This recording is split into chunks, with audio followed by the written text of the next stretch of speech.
سلام. سلام. خسته نباشی.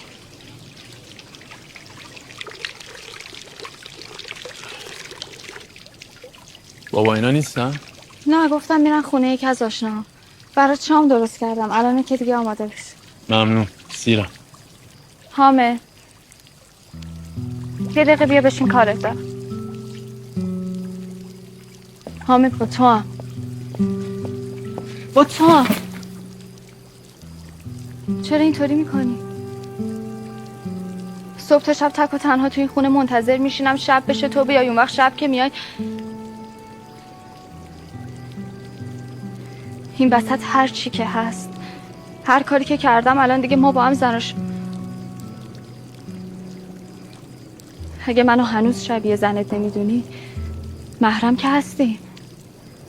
میخوای بیای تو اتاق یالا میگی، میخوام دستتو بگیرم پس میکشی انگار نامحرمم. خب من که همه چیزو بهت گفتم، خودت اینطوری خواستی.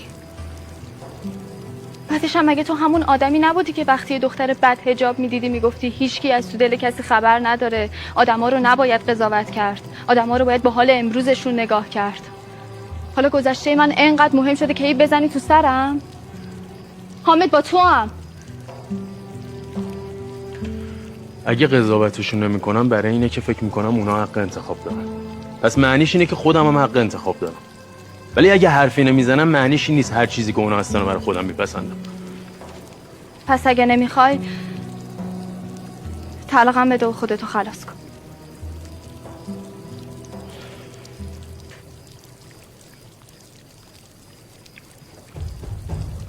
یه چند روزی دندون رو جیگر بذار.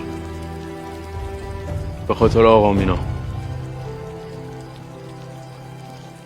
بعدش میریم 20 سر و صدا جدا میشیم.